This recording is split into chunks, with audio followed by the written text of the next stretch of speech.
다 함께 성경 봉독하겠습니다. 로마서 3장 9절로 20절 말씀입니다. 그러면 어떠하냐? 우리는 나으냐? 결코 아니라. 유대인이나 헬라인이나 다 죄 아래 있다고 우리가 이미 선언하였느니라. 기록된 바 의는 없나니 하나도 없으며 깨닫는 자도 없고 하나님을 찾는 자도 없고 다 치우쳐 함께 무익하게 되고 선을 행하는 자는 없나니 하나도 없도다. 그들의 목구멍은 열린 무덤이요 그 혀로는 속임을 일삼으며 그 입술에는 독사의 독이 있고 그 입에는 저주와 악독이 가득하고 그 발은 피 흘리는 데 빠른지라.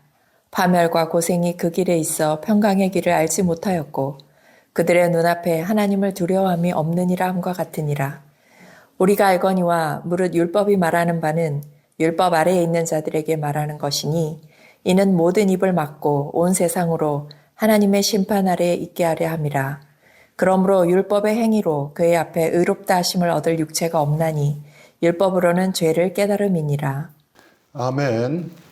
오늘은 로마서 강의 12번째 시간입니다. 나도 죄인입니다 라는 제목으로 말씀을 나누겠습니다. 우리는 지난 시간 집 안 나간 탕자라는 제목으로 유대인의 신앙의 잘못을 짚어보았습니다. 그것을 통해 우리 자신의 잘못을 돌아보는 시간을 가졌습니다. 로마서 2장은 유대인이 율법을 받고 알고 있다고 해서 자동적으로 어렵게 되지는 못한다는 것을 말씀하고 있습니다. 이방인이나 유대인이나 하나님의 심판 앞에서는 차등이 없이 동일합니다. 오직 행위에 의해서만 심판을 받는다고 했습니다. 여기서 유대인의 반론이 나옵니다.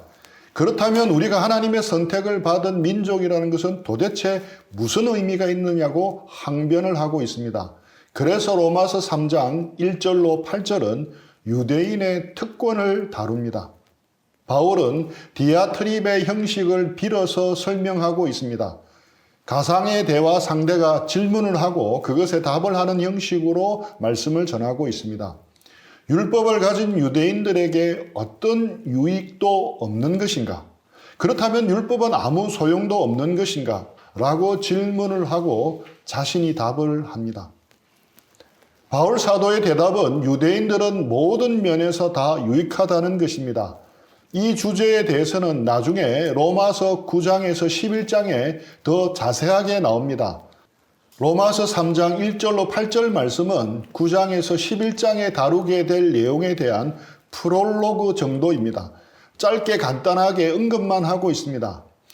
이것은 당시 원독자이었던 유대인들에게는 아주 민감하고 중요한 문제였습니다. 하지만 우리에게는 그 정도는 아닙니다. 그래서 이 부분은 9장부터 11장에서 자세하게 다루기로 하고 그냥 넘어가겠습니다. 3장 1절부터 8절 부분은 일단 뛰어넘는 것입니다. 그 다음에 나오는 9절은 로마서 1장 18절부터 시작해서 2장 끝까지 계속 설명해 온 말씀에 대한 결론입니다. 3장 9절입니다. 그러면 어떠하냐? 우리는 나으냐? 결코 아니라. 유대인이나 헬라인이나 다 죄 아래 있다고 우리가 이미 선언하였느니라. 결론이 무엇입니까? 우리는 나으냐? 결코 아니라. 바로 이것입니다. 1장에서는 하나님을 떠나 타락한 이방인의 죄를 다루었습니다. 2장에서는 나름 도덕적으로 훌륭한 이방인과 율법을 가지고 있는 유대인의 죄를 다루었습니다. 그러면서 내린 결론은 한 사람도 예외가 없이 모두가 다 죄 아래 있다고 선언하고 있습니다. 여러분은 어떻게 생각하십니까? 과연 한 사람도 예외 없이 모두가 다 죄인이겠습니까? 몇 가지 잘 알려지지 않은 역사 이야기를 잠깐 짚어보겠습니다. 르완다 대학살 사건을 알고 계십니까? 중부 아프리카에 위치한 르완다에서 1994년 4월부터 불과 100일 만에 르완다 국민 100만 명이 희생된 대학살 사건입니다. 하루에 10,000명꼴로 학살된 셈입니다. 당시 죽은 100만 명 중에서 30만 명이 어린아이들이었습니다. 또 10만 명이나 되는 고아가 발생했습니다. 가장 근래에 발생한 대학살 사건이었고 상상을 초월하는 인류의 재앙이었습니다. 하지만 불과 30년이라는 짧은 과거의 일임에도 불구하고 이 사건을 알고 있는 사람들은 거의 없습니다. 아마도 못 살고 무지한 사람들이 아프리카 어느 구석에서 그들끼리 치고받고 싸우다가 죽인 종족 전쟁 즈음으로 여기는 듯합니다. 그런데 이것은 결코 팩트가 아닙니다. 그렇다면 100만 명을 100일 동안에 학살한 실제적인 주범은 누구였겠습니까? 서방 제국주의입니다. 특별히 식민 지배를 했던 벨기에입니다. 벨기에는 1916년부터 1962년까지 46년간 르완다를 지배하면서 철저히 종족 분리 정책을 펼칩니다. 다수를 차지하고 있던 후투족과 소수 부족인 투치족을 철저하게 차별했습니다. 소수 부족인 투치족에게만 종족 우월성을 부여합니다. 그리고 종족을 엄격히 분리하는 신분증까지 발급했습니다. 투치족에게만 더 나은 정치, 경제, 교육의 특혜를 베풀었습니다. 그리고 다수족인 후투족을 지배하고 통제하도록 만들었습니다. 그렇다면 벨기에는 왜 이렇게 말도 안 되는 종족 분리 정책을 시행했겠습니까? 투치족과 후투족 사이에 반목을 키워서 싸움을 붙이기 위한 작업이었습니다. 서로 물고 뜯고 싸우느라 식민 지배를 하고 있던 벨기에에게 연합해서 대항하지 못하도록 하기 위한 정책이었습니다. 이러한 지배 방식은 영국이 사용한 식민 지배 정책으로부터 배운 것이었습니다. 그래서 다수의 후투족은 오로지 종족이 다르다는 이유만으로 불이익을 감수해야만 했습니다. 그러다 보니 후투족의 반발심과 분노는 쌓여가고 커져만 갔습니다. 너무나 당연하게 예상되는 시나리오대로 되어갔습니다. 벨기에를 비롯한 서방 제국은 이것을 알면서도 방조하고 조종했습니다. 뒤에서 서로 싸우라고 기름을 부은 것입니다. 그래야 국제사회에 그들을 식민 지배하는 명분을 얻을 수 있었기 때문입니다.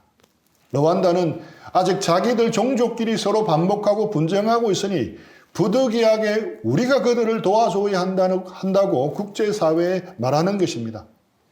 그런데 이런 피해는 르완다만이 아닙니다.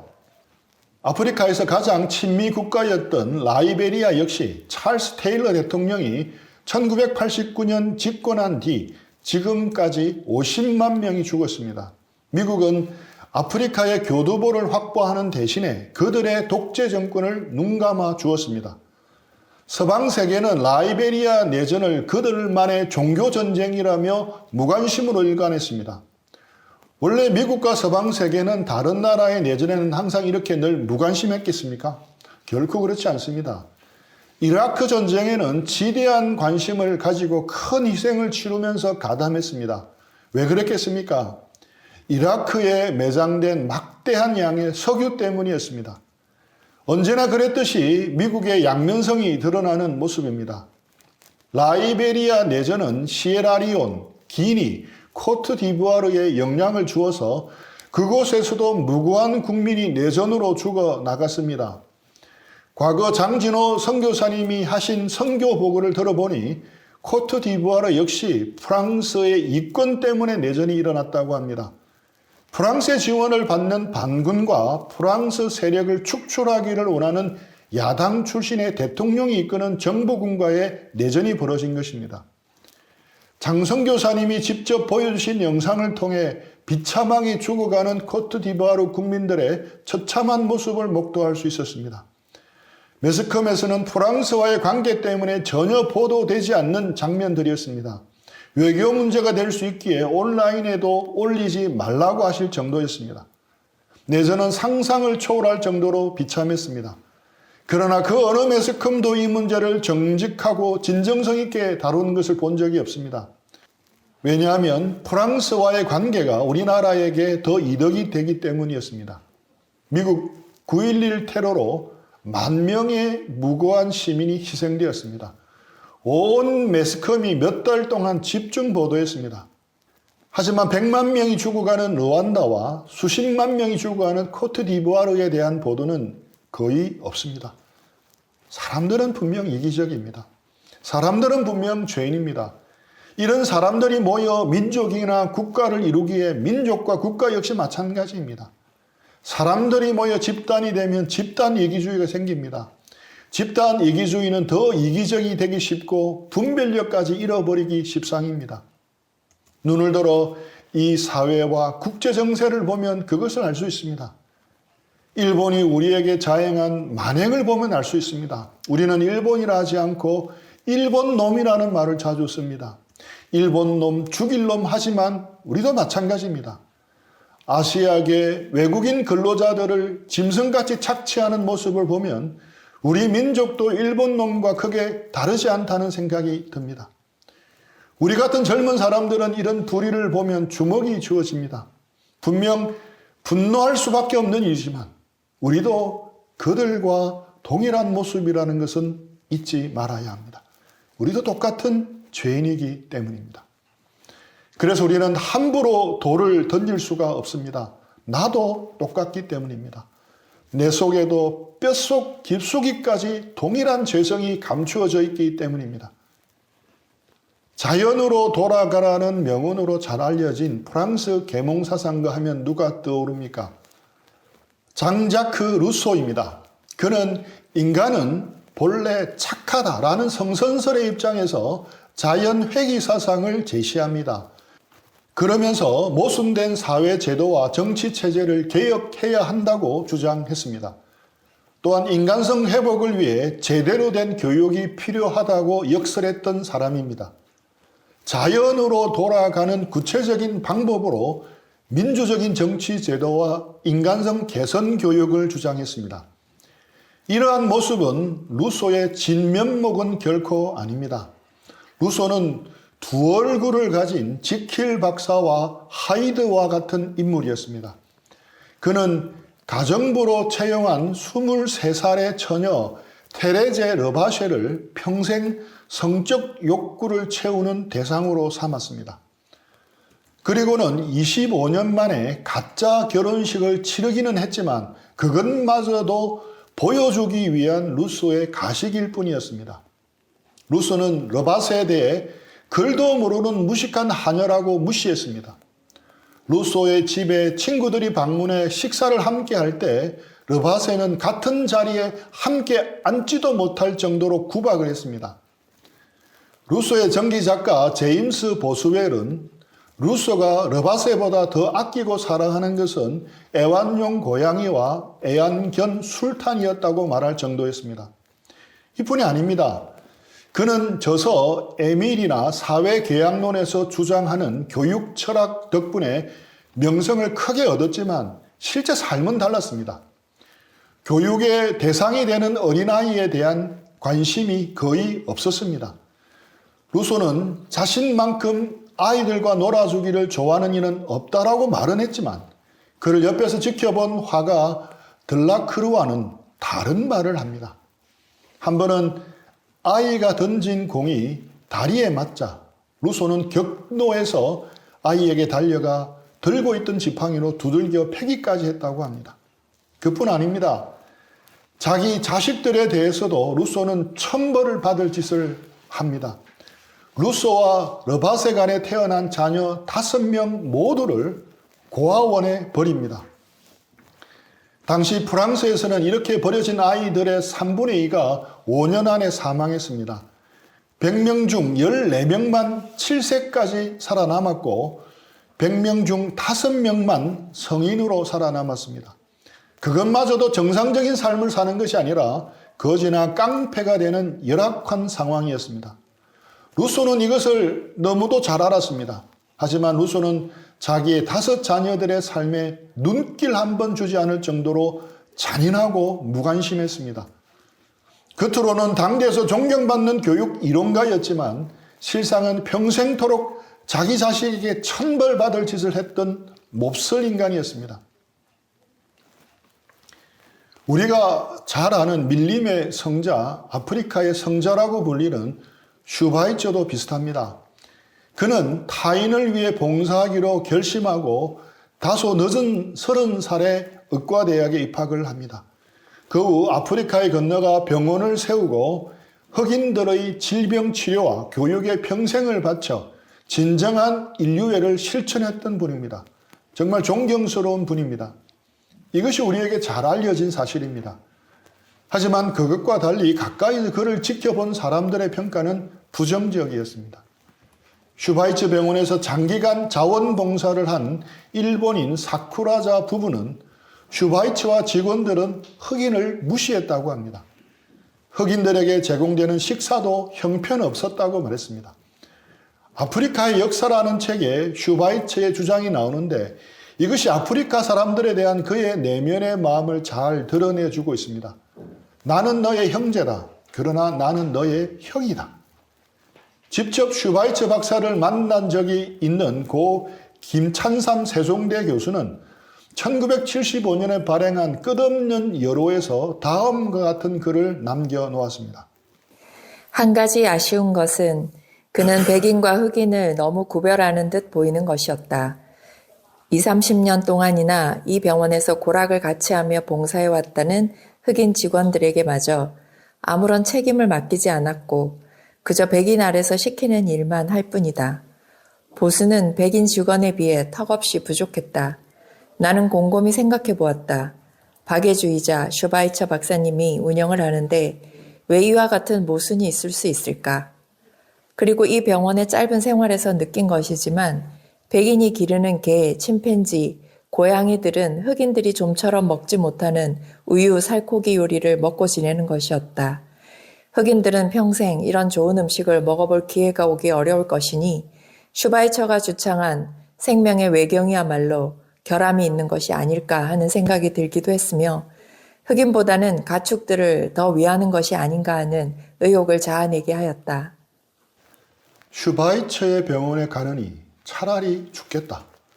세계 각국에서 보낸 기부금을 도대체 어디에 사용했는가라는 말들이 돌기도 했습니다.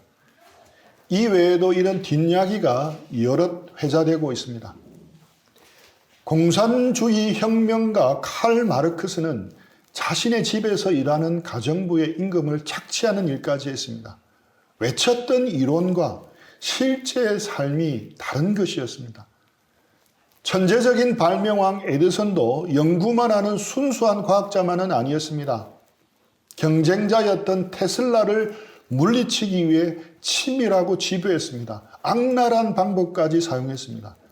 자신이 사용한 110V 직류 전류보다 테슬라가 발명한 교류 전류 송전 방식이 뛰어남을 알게 되자 악의적으로 비방하는 선전 공세를 펼칩니다. 우리가 테슬라 하면 일론 머스크의 전기 자동차 회사로만 알고 있고 정작 테슬라에 대해서는 잘 알지 못합니다. 대신 에디슨만 잘 알고 있습니다. 이것은 테슬라의 라이벌이었던 에디슨이 집요한 욕심과 집착과 술수로 사실을 왜곡시켰기 때문이라고 합니다. 이런 역사와 여러 인물들의 뒷모습을 바라보고 있노라면 철학자 파스칼의 말에 큰 동감을 하지 않을 수가 없습니다.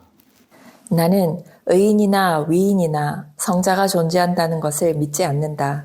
이 땅에는 오직 죄인만이 존재할 뿐이다.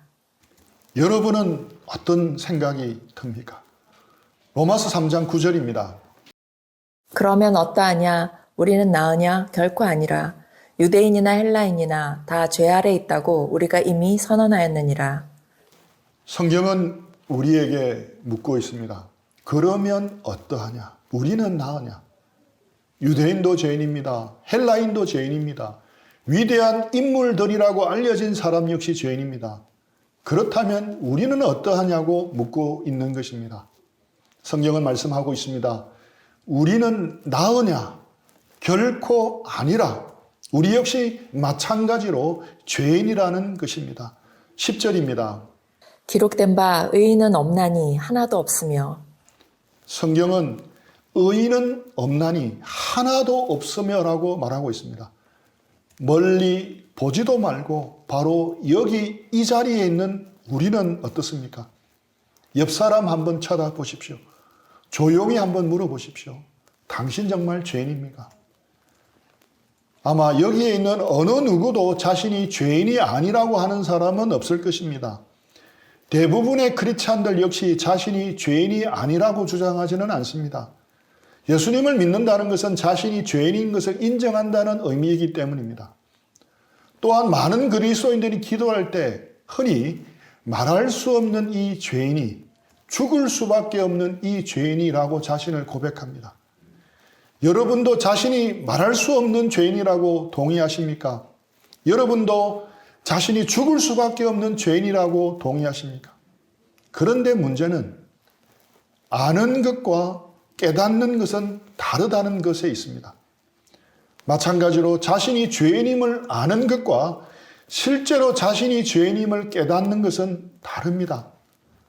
많은 그리스도인들이 자신이 죄인이라고 고백은 하지만 실제로 자신이 죄인이라고 깨닫지는 못하는 것 같습니다. 그렇다면 자신이 말할 수 없는 죄인이라는 것을 깨달은 사람은 어떤 사람입니까? 물론 물을 자르듯이 쉽게 구분할 수 있는 것은 아닙니다. 하지만 자신이 죄인임을 깨달은 사람에게는 변화가 나타납니다. 특히 다른 사람을 너그럽게 용서하는 면에서 두드러진 변화가 나타납니다. 자신이 형편없는 죄인이며 죄에 대해 무력하며 부패한 존재임을 깨닫는 사람은 자신이 1만 달란트 탕감받은 사람임을 분명히 합니다. 자기 몸과 처자식과 모든 소유를 다 팔아도 갚을 수 없는 1만 달란트 빚진 자임을 압니다. 오직 주인이 불쌍히 여겨주셔서 모든 것을 다 탕감해 주었기에 자신에게 100데나리온 빚진 다른 사람에게 너그러울 수밖에 없습니다. 1만 달란트는 100데나리온의 60만 배입니다. 60만 달러의 빚을 탕감받은 사람이라면 1달러 정도에는 쉽게 눈 감아줄 수 있는 것입니다. 이처럼 자신이 죄인임을 깨달은 사람은 다른 사람을 은혜롭고 너그럽게 대하게 됩니다. 다른 사람에게 은혜로울 수밖에 없습니다.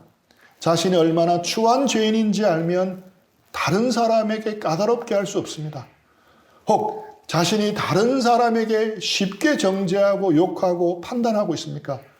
매사에 다른 사람에 대해서 까다롭습니까? 이것은 자기가 죄인임을 아직도 깨닫지 못했다는 분명한 증거입니다. 크리스찬들 가운데 교양도 있고 품위도 있고 열심도 있는데 죄를 짓고 잘못한 사람들을 대할 때 마치 벌레 보듯이 대하는 사람들이 있습니다. 얼굴을 찌푸리고 어울리려고도 하지 않습니다. 이런 사람은 아직 자신이 죄인임을 깨닫지 못한 사람들입니다. 바리새인과 같은 사람들입니다. 또 비난받고 지적당할 때도 반응이 다릅니다. 자신이 말할 수 없는 죄인임을 깨달은 사람은 허물에 대해 비난받고 지적당할 때도 너그럽습니다. 더 나아가서는 허물을 비난하고 지적하면 당연한 것으로 봤습니다. 왜냐하면 말할 수 없는 죄인이라 할 말이 없기 때문입니다. 그러나 누가 자신을 지적하고 비난할 때 자존심이 상하고 화가 나고 보복하고 하려고 받아치고 싶은 마음이 듭니까? 그렇다면 당신은 아직 자신이 말할 수 없는 죄인임을 깨달은 것이 아니라 할 수 있습니다. 이것과 관련해서 오스왈드 챔버스의 책 주님은 나의 최고봉에서 놀랄만한 내용이 있었습니다. 예수님을 나의 구주로 영접한 이후 나는 어느 누구에게도 실망한 적이 없습니다. 놀랍지 않습니까? 어떻게 보면 단순한 문장 같습니다. 하지만 곱씹을수록 이 고백은 정말 놀라운 고백입니다. 저는 예수님 믿고 지금까지 40년이 다 되어 가는데 참 많은 사람에게 실망했습니다. 특별히 최근 몇 년 동안은 크리스찬 지도자들에게 참 큰 실망을 많이 했습니다. 그 실망을 추스르는데 너무나 많은 시간과 에너지가 소모되었습니다. 사람에 대한 실망 때문에 하나님을 더 바라보게 되어 감사하기는 합니다. 그래도 사람에 대해 실망했을 때 느끼는 상실감은 믿었던 사람이고 존경했던 사람일수록 더 큰 것이 사실입니다. 그렇다면 어떻게 오스왈드 챔버스는 예수님을 믿은 후 어느 누구에게도 실망한 적이 없다고 놀라운 고백을 할 수 있었겠습니까? 그 비밀은 그 다음 문장에 있었습니다.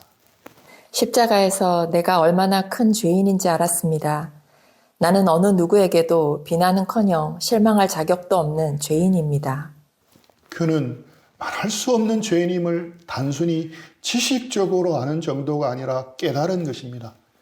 예수님 앞에서 형편없고 초라하고 부패하고 타락한 자신의 죄된 모습을 깨달았기 때문에 자신은 어느 누구도 비판은커녕 실망할 자격도 없다는 것입니다. 자신이 말할 수 없는 죄인임을 깨달은 사람은 너에게 정말 실망해서 너 이런 사람인 줄 몰랐다 하고 말할 수 없는 것입니다. 제게 큰 도전이 되었습니다. 예수님은 형편없는 죄인된 나를 위해 십자가에서 죽으셨습니다. 벌거벗으신 채 죽으심으로 제 모든 죄를 용서해 주셨습니다. 저는 1만 달란트 빚진 자, 모든 것을 다 바치고 드려도 용서받을 수 없는 죄인이었습니다. 이런 나를 예수님 믿게 해주시고 예수님 통해 용서해 주시고 구원해 주셨습니다. 그런데 어느새 그것을 잊고 있었습니다. 불이라고 여겨지는 것 때문에 분노만 했던 자신을 돌아보게 되었습니다. 내가 더 큰 죄인이라는 것을 잊지 말아야 하겠습니다. 최근 들어 저를 실망하고 낙심하고 때론 분노하게 만들었던 여러 사건들이 떠오릅니다. 이는 하나님이 저에게 주신 거울이었습니다. 더 이상 내로남불하지 말고 제 자신을 똑바로 보라고 주신 거울이었던 것입니다. 저를 실망시켰던 모습들은 바로 하나님이 준비하신 거울이었습니다. 제 속을 똑바로 보라는 거울이었습니다. 그러면 어떠하냐? 우리는 나으냐? 결코 아니라. 우리는 불의에는 분노해야 합니다. 불의까지 눈 감으면 안 됩니다. 불의는 가능하면 바로잡고 고쳐야 합니다. 하지만 전제 조건은 정의의 사도, 냉엄한 재판관의 모습이 아니라는 것입니다. 예수님의 은혜를 받은 자로서 1만 달란트 탕감을 받은 자임을 잊지 않고 접근해야 하는 것입니다. 성경은 분명하게 말씀합니다. 모든 사람은 철저히 죄인이라고 말씀합니다. 나도 죄인이고 너도 죄인이고 모든 사람도 죄인입니다. 우리 모두 all black입니다. 13절에서 18절까지를 다시 보십시오. 머리부터 발끝까지 사랑스러워가 아닙니다. 팩트는 머리부터 발끝까지 죄인입니다. 겉과 속 모두 죄인이며 총체적인 문제입니다. 그래서 성경은 선포합니다. 사람에게는 희망이 없다. 어느 누구도 예외가 없는 것입니다. 나도 포함되며 심지어 내가 존경하는 사람도 마찬가지입니다. 내가 말할 수 없는 죄인임을 아는 사람은 동일하게 다른 사람도 신뢰하지 않습니다. 사람은 신뢰해야 할 대상이 아님을 알기 때문입니다. 사람은 신뢰해야 할 대상이 아니라 오로지 사랑해 주어야 할 대상입니다. 불쌍히 여겨 주어야 할 대상입니다. 내가 말할 수 없는 죄인이기에 하나님의 값없는 은혜가 절실합니다. 다른 사람도 마찬가지입니다. 누구에게나 하나님의 값없는 은혜가 절실합니다. 나에게도 다른 사람에게도. 그래서 예수님이 꼭 필요한 것입니다. 그래서 나에게도 다른 모든 사람에게도 희망은 오직 예수님뿐인 것입니다. 사도 바울은 복음에 대해서 기록하면서 1장부터 3장까지 3장이나 할애해 가면서 우리가 가진 죄의 문제를 진지하게 다루고 있습니다. 자기가 말할 수 없는 철저한 죄인임을 깨달아라는 것입니다. 이것이 왜 중요합니까? 간단합니다. 자기가 말할 수 없는 죄인이라는 것을 깨달을 때 그제야 제대로 믿을 수 있기 때문입니다. 비로소 예수님을 올바로 만날 수 있기 때문입니다. 말씀을 마무리하겠습니다. 하나님이 성령으로 여기 있는 우리의 마음을 조명해 주시기를 축복합니다. 말씀의 빛으로 우리의 마음을 조명해 주시기를 축복합니다. 우리가 죄인인 것을 아는 것을 넘어서 깨닫게 해 주시기를 축복합니다. 자기 자신이 말할 수 없이 더럽고 추하고 무능하고 이기적인 죄인임을 깨닫는 역사를 일으켜 주시기를 축복합니다. 그래서 철저하게 자기 자신에 대해 낙심하고 절망해보는 경험을 하시기를 축복합니다. 그리고 그 낮고 낮아진 자리에서 예수님을 제대로 만나기를 축복합니다. 우리 들은 말씀 생각하면서 기도하고 적용하는 시간을 가지겠습니다.